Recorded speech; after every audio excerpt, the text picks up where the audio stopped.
Hello and welcome back to another vlog. Today is my diet session day. So, pupunta ako mamaya sa skin station for my schedule. So, before ako pumunta doon, syempre, update ko kayo dun sa 5th day. So, ayun. So, ayan guys. Huwag mo na masyadong malapitan kasi talagang baka ma-disappoint kayo dun sa mga, atag dito, chicken skin ng kilikili ko. So, ayan, pero ayan na siya guys. Kung makikita nyo, yung kilikili ko is kumonti na yung buhok. Tapos, numipis na siya.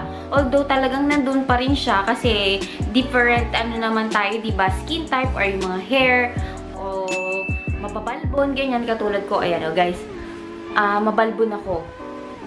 Yan. Kaya, yung kilik, siyempre, malusog din sa sa pagtubo ng mga buhok. Kaya, yan. So, sa tulong ng diet session, na pang tip session ko, so, maganda naman yung update ko sa inyo, pero yun nga lang talagang meron pa rin siya. Hindi siya totally na nawala, guys. Bumalik siya, pero numipis na siya, at saka hindi na siya yung sobrang dami. Siguro, may mga spot lang dito, sa baba dito, na may hair. Kung makikita nyo, so, yan. Meron dyan, at saka dito. So, yun na lang siguro yung mga spot na dapat nilang targeted sa diet session ko today. So, if you like this video and you like to know more about diode laser, ipapakita ko sa inyo yan and just keep on watching.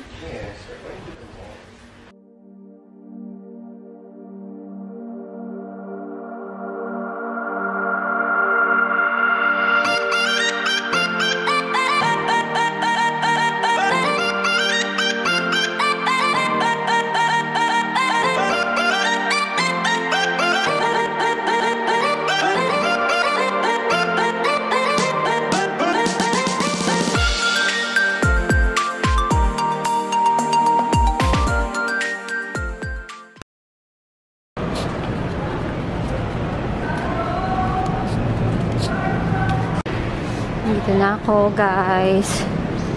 Yan, dito yan sa skin station. Saka tayo.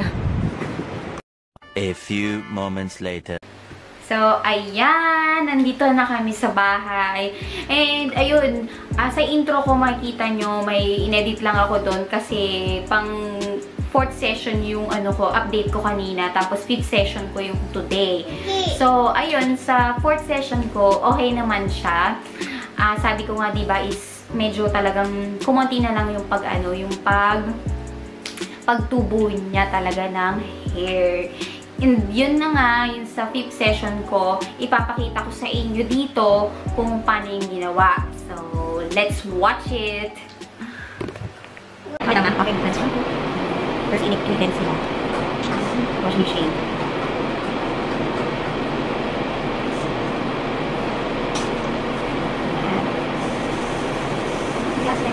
Paurok sa wax light. Hindi sa kabila.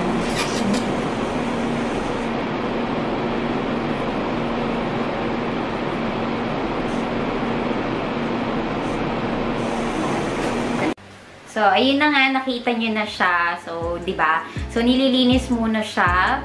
Tapos, usually nga, pinipicturan muna for, comparison. Pero hindi yun na daw kasi pinicturan kasi konti na lang yung tumubo. So, yun nga, nilinis muna nila. Tapos, ang ginawa is, yun nga, shinave, diba? Nakita nyo naman sa video. And then, after nun, maglalagay na sila ng gel and laser na. So, hindi ko na pinakita yung laser kasi nga baka matamaan yung, yung camera kasi medyo malakas yung intensity ng laser na ginagamit sa kilikili ko. Kasi nga, pang 5th session ko na yun. So, talagang todo na yung intensity. So, baka matamaan, sila lang yung camera kasi yun. Anyways, ayun na nga, sa 5th session ko, wala na akong naramdaman. As in, from 10 ang highest, medyo ang naramdam ko na lang is 3 na lang. Medyo kiliti na lang. Ibig sabihin, konti na lang yung active hair follicle na nandito sa kilikili ko. Kaya masaya naman ako kasi medyo nakikita ko na yung mga resulta, magandang resulta ng diode laser. Yun. And may mga question ako dito sa last ko na na video. Sagutin lang natin. Wait lang. So, ayan, may nagtanong dito sa sa chat box ko or sa description box, comment box ko. So, ayan, sabi, effective po ba? So, yun, sabi ko nga sa inyo, hindi ko na ulitin masyado kasi nasabi ko na rin to sa isa kong video. So, lalagay ko na lang sa description box yung 4th session ko. Ayun, masasabi ko naman na effective naman siya sa akin. Pero, yun nga, depende pa rin sa skin type at saka sa hair growth talaga ng pagtubo ng buhok sa kilikili. Kung mabalbon ka, edi talagang tutubo pa rin siya. Katulad ng sa akin, nandyan pa rin siya kahit pang 5th session ko na. Yun nga ang sinasabi nga, di ba, what may work for me may not work for you, or vice versa lang, what may work for you may not work for me. Yun lang masasabi ko. And may isa pa dito na question. So, anong pakiramdam? Ayun, ano daw pakiramdam nung So, yun nga, sinabi ko na sa first 3 session nyo, talagang mararamdaman nyo talaga yung pagpitik-pitik, yung medyo masakit na sensation, kaya pinapababaan yung intensity na binibigay sa inyo ng technician. And, pag mga pang 4th, katulad ko ito 5th session, hindi ko na siya masyadong nararamdaman.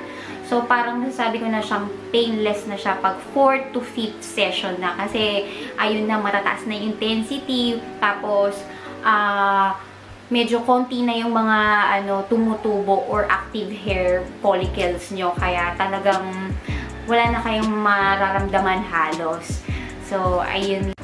Tapos, ayun na nga, may isa pang nagtanong dito. Pahabol lang ulit. Ulitin ko lang ulit. Yun is package ko siyang nakuha. Until now, promo pa rin naman siya eh. Mas makukuha mo kasi na mas mura pag promo package na 8 session.